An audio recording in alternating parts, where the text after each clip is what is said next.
Peggy 18.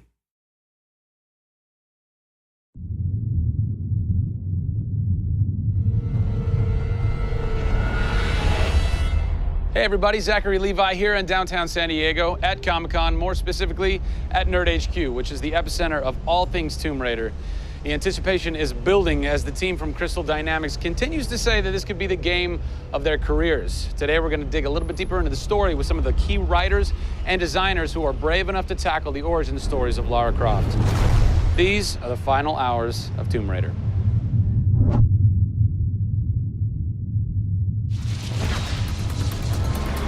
We're in downtown San Diego. We're at Nerd HQ. Fans, the public, will get to play the game for the first time ever. Are you nervous? This is the most nervous time of the entire game. This is huge for us. This is the first time we're giving anybody the opportunity to put their hands on the game. It's not finished yet. It's hard to send it out into the world like that. It's a little young, it's a little fresh. When you put it in the public's hands, you're getting a very raw, unfiltered, like, hey, this is what we love and this is what we don't. You'll start to read about it now. You'll start to see it online. You'll start to get people's perspectives. We're making sure that we make it the best thing that we can for the fans, and these are the fans. Why make an origin story? You could just kind of continue with the Lara Croft Tomb Raider saga, but you didn't. Why? We didn't start with the idea of doing an origin story, actually. We started with the idea of doing something fresh. There haven't been very many games that have the opportunity to go back and tell the true origin story. There is very few games like this. In the history of the Tomb Raider franchise, there has not been a female lead writer until now, Rhianna Pratchett. For me, I didn't think of it like we needed a female writer to do that. Rhianna just nailed it. Rhianna Pratchett. Yep. Does it take a woman to know a woman? It probably helps, but I don't kind of think about it as much as everyone else does. So I tend to think of myself as being a writer first. There is some of me in her, absolutely. She's very bookish, she's very in her head. I went to public school, I actually learned archery. Camilla did as well, I heard. We bring up our ladies properly. And I genuinely studied Egyptology. I wanted to be an Egyptologist. No way. You know, I've always been a huge fan of kick-ass females. I mean, I grew up on Terminator and Aliens. Yeah. You know, fighting aliens in the future. I thought that was what girls did.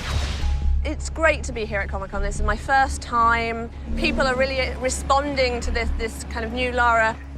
The fans have been great. They've been very supportive. I want to kind of live up to their expectations. I grew up going to fantasy and science fiction conventions. Now here I am looking at a Tomb Raider poster on the side of a building for a Tomb Raider game I have written. Can't quite process that, but it's very cool.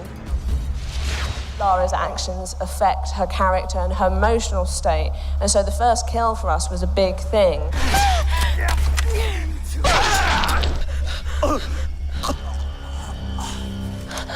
It's not comfortable to watch, and it shouldn't be.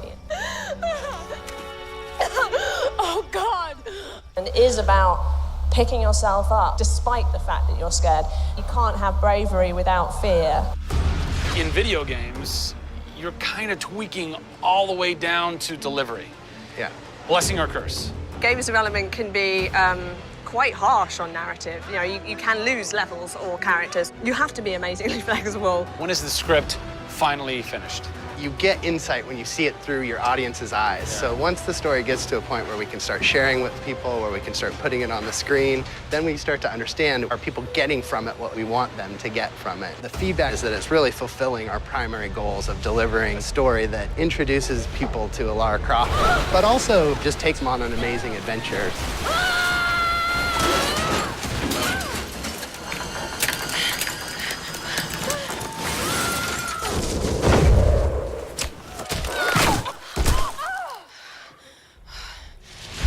John Stafford, you're kind of the dialogue typist, word monkey. The words that you've been speaking for so long Yes. are So from this everything man. that I've been through that's been extremely emotionally draining and painful, I have him to blame for. So we'll have words later about it. What were the challenges stepping into the heart and mind of a character like Lara Croft, who we've known for quite some time? Yes. Players' expectation is. You want to just jump right in, guns blazing? Controller, I'm awesome. I'm awesome. We want that. That's what video games basically allow Seriously, gamers right? to feel. I am awesome.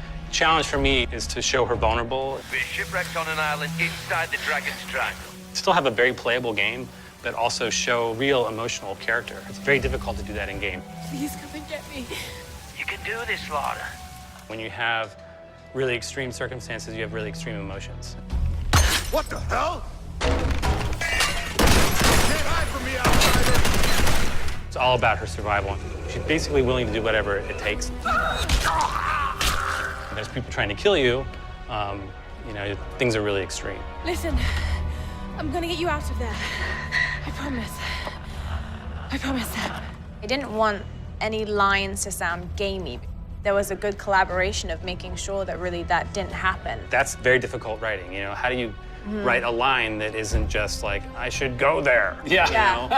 Yeah. You know, I mean, that's... I bet there's something hidden in that crate. I want you to love this game in a way that really feels like the first time you played it, but do it in a way that people have never seen before.